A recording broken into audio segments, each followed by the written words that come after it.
안녕하십니까. 우리사회연구소 연구원 김성훈입니다. 네, 만나 뵙게 돼서 반갑습니다. 자, 오늘 강연을 좀 시작하려고 하는데요.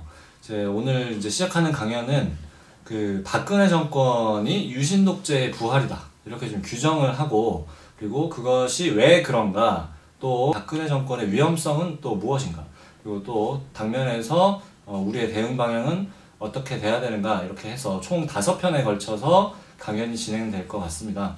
네, 오늘은 이제 첫 번째 방송인데요.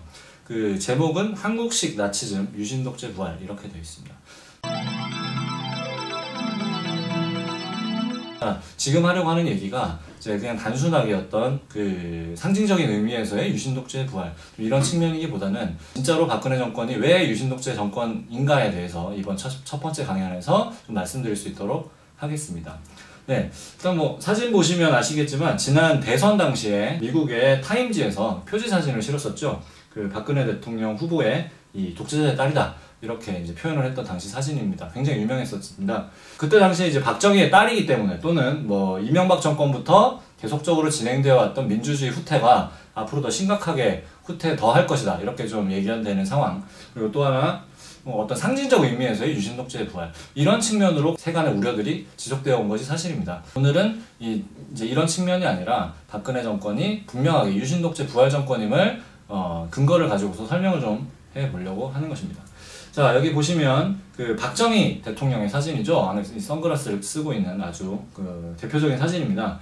이 당시에 이제 박정희 정권 역시 쿠데타 이후에 군사독재와 10월 유신 이후에 유신독재 정권, 이렇게 좀 두 가지로 구별을 할 수 있는데요. 박정희 군부독재 이후에 이 유신독재 선포 직후에 어떤 특징들이 나타났었는가, 자, 이렇게 총 4가지로 보실 수 있습니다. 첫 번째는 나의 통치만이 정당하다라는 거죠. 그래서 내 말을 안 들으면 모두 적이다. 그래서 한마디로 국내의 정치가 완전히 실종이 되고 야당의 존재 자체가 완전히 말살되는 이러한 과정 속에서 오로지 국내 정치는 박정희의 입에 의해서 모두 다 시행이 됐었던 그런 상황이 펼쳐졌습니다. 그리고 또 여기서 이제 주목할 만한 것은, 당시에 이제 적이라고 했을 때 한마디로 이것이 어떤 야권이나 생각이 다른 사람들의 어떤 집단, 이렇게 표현되기보다는 저들은 모두 다 빨갱이다, 이렇게 이제 집단적으로 매도되었던, 한마디로 이제 메카시즘이라고 표현돼요. 또는 마녀사냥이다, 이렇게 좀 표현할 수 있겠죠. 이런 식의 어떤 논리가 형성이 되면서 빨갱이는 수단과 방법을 가리지 않고 모두 다 탄압했던, 그래서 의례적인 공안 탄압 수준이 아니라 긴급조치라던가 어떤 광범위한 폭력, 그리고 물고문, 이런 것들이 자행되면서 탄압이 시행됐었던 4가지 특징이 있습니다. 자, 이렇게 4가지 근거들이 지금 현재 시기에도 그대로 나타나고 있는 것을 하나하나 좀 설명을 해드릴 수 있도록 하겠습니다. 자, 첫 번째로 사망 선고를 받았다, 정치가.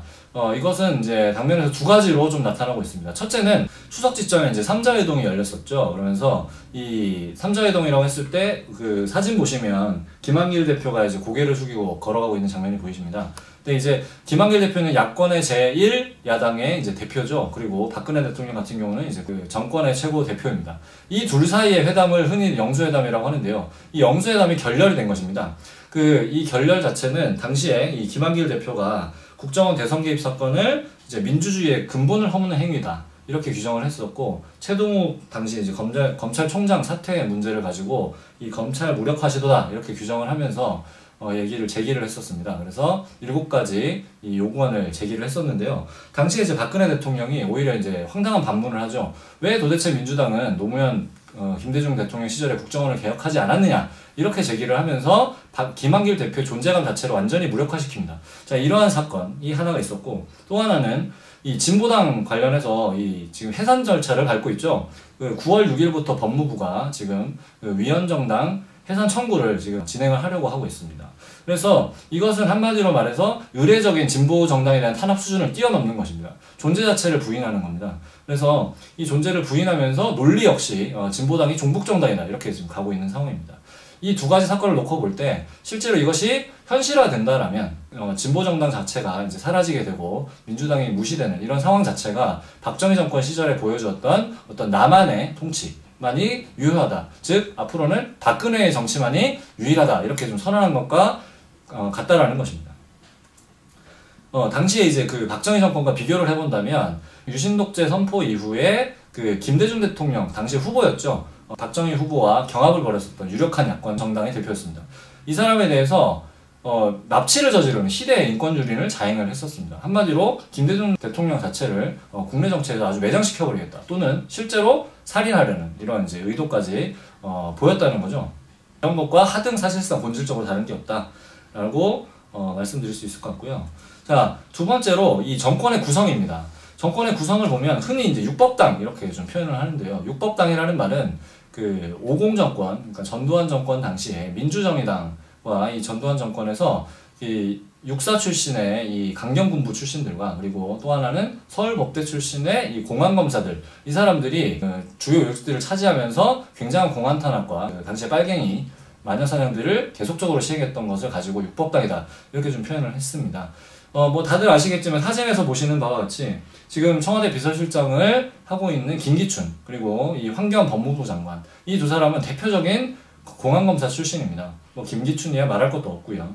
그 다음에 두 번째로 보시면 이제 그 우측에 보시는 바와 같이 김관진 장관 같은 경우도 이미 이제 유명하지 않습니까? 이제 대북 적대 정책의 가장 핵심 돌격대 역할을 자임하고 있습니다. 이뿐만 아니라 지금 박흥렬 경호실장, 그리고 김장수, 그리고 남재준 국정원장까지 전부 다 육사 출신의 인물들입니다. 반면에 관료 출신, 전문가 출신이라고 할 수 있는 이 양건, 그리고 진영 장관, 그리고 이제 최동훈 검찰총장, 이런 사람들은 하나같이 이제 이 정권의 핵심 요직을 차지했었다가 다 이제 줄줄이 낙마하게 되는 이런 사례들이 좀 있고, 그리고 학자 출신이었던 이 6.1제, 그리고 이 최문기 장관, 이런 분들 같은 경우는 아예 존재감 자체가 사라졌죠. 특히 주목되는 바는 이 최동욱 검찰총장의 사퇴 문제입니다. 최동욱 검찰총장은 당연히 기본적으로 이 검찰 라인으로서 보수 세력이다, 이렇게 좀 규정을 할 수 있을 것 같은데요.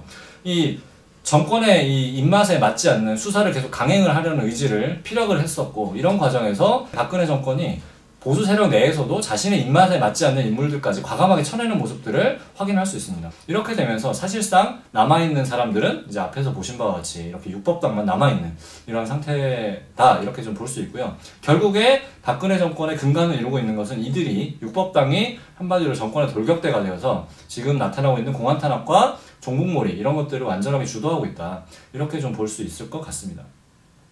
다음으로 세 번째는 중정의 화려한 부활, 이렇게 좀 규정을 할 수가 있습니다. 중정이 부활했다, 이 말은 곧 중앙정보부가 국정원이 그냥 이렇게 이름이 바뀌었다, 이렇게 보는 것이 아니라 국정원 자체가 지금 하고 있는 행태가 완전하게 중앙정보부가 보여주었던, 유신 시절에 보여주었던 그것과 하나도 다를 바가 없다, 이렇게 좀 주장을 하고 싶은 거고요. 첫 번째는 뭐 다들 아시다시피 이 국정원이 이미 대선 개입을 하면서 심리전단을 운영했었고, 그리고 그걸 통해서 국내 정치 전면에 등장을 했었습니다. 또 하나는 NLL 녹취록 사건이었죠. 이것들을 하나로 묶어서 국가정보원이 중앙정치에 전면적으로 등장을 했다, 이렇게 좀 볼 수 있고, 그 다음에 두 번째는 이제 민간인 사찰, 그리고 언론 탄압, 이런 부분들을 좀 예를 들 수 있을 것 같은데요. 언론 탄압은 뭐 여러분들이 워낙 잘 아실 것 같아서 좀 생략을 하고, 민간인 사찰도 여전히 지금 광범위하게 자행되고 있다. 말씀을 드리면 2013년 6월 인하대학교에서 학원 사찰 의혹이 있었고, 9월 초에는 경희대학교 국제캠퍼스, 여기에서 이제 총학생회 전직 회장에게 전화를 걸어서 학내 동향을 물어봤던 이런 사건들도 있었습니다. 또 하나는 농협 직원을 통해서 이제 농민회들의 동향을 조사하거나, 이런 것들이 여전히 지금도 자행되고 있다. 또 하나 이제 천안함 프로젝트가 얼마 전에 상영이 중단이 됐었죠. 이런 것들은 사실상 이 유신독재 시절에는 있을 법한 그러한 일들이 여전히 지금도 일어나고 있고, 이런 것들이 박근혜 정권의 6개월 후 지금 국면에서 만연되고 있다, 이렇게 좀 볼 수 있을 것 같습니다. 마지막으로 네 번째, 한국 사회의 극우보수화 경향, 이것을 좀 중요하게 봐야 될 것 같습니다. 자, 첫 번째 보시는 사진 같은 경우 위에 있는 분은 새누리당의 원내대표죠. 이제 최경환 씨인데, 이분이 뭐라고 했냐면 현재 지금 민주주의, 한국의 민주주의는 과잉 상태다, 이렇게 주장을 합니다. 그러니까 즉 밖에서 촛불을 들고 있는 사람들이 민주주의가 훼손되었다, 이렇게 주장하는 것에 대한 반문인 셈이죠. 민주주의가 과연 과잉되었나, 이 사람들의 인식이 정말로 우려스럽지 않을 수 없습니다. 자, 그리고 밑에 있는 사람 같은 경우는 조명철 국회의원이죠. 탈북자 출신 국회의원 1호라고 얘기가 되고 있습니다.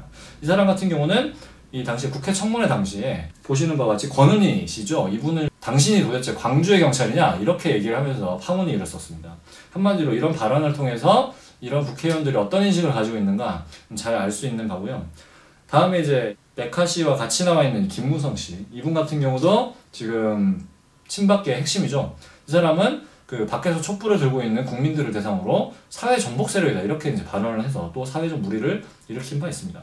또 하나, 또 밖에서는 이제는 종북몰이가 진보당을 넘어서서 지금 민주당까지도 종북 아니냐, 종북의 숙주 세력이다 이렇게 좀 주장을 하고 있는 상황까지 나타나고 있습니다. 한마디로 전반적으로 종합적으로 고려해본다면 역시 처음에 말씀드린 것처럼 이 박근혜의 통치를 따르지 않는 것들은 전부 다 적으로 규정하고 예전에 빨갱이로 규정했던 것이 지금은 종북몰이로 나타나고 있다. 이렇게 좀 보실 수 있을 것 같고요. 무자비한 공안 탄압은 진보정당의 해산, 사상 초유의 해산이죠. 87년도 이후에 단 한 번도 벌어지지 않았던 이 공당에 대한 해산, 이렇게까지 자행되고 있다. 뭐 또 유명한 바와 같이 진보당 당내에서 벌어졌던 여러 가지 테러 사건들까지도 지금 자행되고 있는 게 한국 사회의 현실이다. 이렇게 좀 볼 수 있고요. 지금까지 본 것처럼 사실상 이런 박근혜의 통치 방식 자체가 내가 아니면 모두 다 적이다. 그리고 모두 다 적으로 돌려 세우면서 유태인들을 개토에 고립시키고 또 아우슈비츠로 대변되는 유대인 수용소를 떠올리게 하는 나치당의 거의 통치 방식이 사실상 비견되지 않은가 이렇게 좀 볼 수 있다. 이렇게 좀 주장을 하는 것이고요. 이 지금 박근혜 정권이 보여주고 있는 통치는 사실상 한국의 나치즘이다. 한국식 나치즘의 부활이라고 해도 거의 할 말이 없을 지경이다. 이렇게 좀 볼 수 있습니다. 자, 지금 사진에서 보시는 거는 게슈타포, 그리고 이쪽은 히틀러 청소년단이었죠. 유겐트, 그리고 마지막은 이 괴벨스입니다. 여론조작을 담당했었죠. 이 사진들이 왜 나왔는가? 현재 박근혜 정권이 보여주고 있는 통치 방식이 나치즘과 크게 다를 바가 없다. 이렇게 좀 비교를 해보려고 하는 겁니다. 자, 첫 번째로 게슈타포 같은 경우는 국정원과 보안 수사들을 들 수 있겠죠. 비밀경찰 조직이었습니다. 그리고 지금 국정원이 양성했던 일베 세력, 그리고 이 어버이 연합 같이 이 진보 세력들의 집회에 맞서서 이 우익 집회를 계속적으로 진행을 하고 또 테러까지 자행하고 있는 이러한 사람들의 모습을 한마디로 히틀러의 유겐트라고 볼 수 있지 않을까. 그리고 마지막으로 국정원이 자행하고 있는 심리전단, 그리고 이 언론 조작, 그리고 지금 각종 종편을 통해서 이 한국 사회 여론을 완전히 호도하고 있는 이러한 사례들은 히틀러 집권 당시에 이 여론 조작을 담당했었던 괴벨스의 거의 부활이 아닌가 이렇게 좀 얘기를 해볼 수 있지 않을까 합니다. 사실상 지금까지 박근혜 정권이 유신 독재다 이렇게 세간의 우려가 2013년 지금 하반기에 들어와서 완전하게 현실화되었다 이렇게 좀 말씀을 드릴 수 있을 것 같고요. 더 이상 박근혜 정권이 그냥 단순하게 상징적 의미로 유신독재 부활이다 이렇게 얘기를 하는 것이 아니라 박근혜 정권은 완벽한 유신독재 부활 정권이다 이렇게 규정을 하면서 첫 번째 강의 마치도록 하겠습니다. 감사합니다.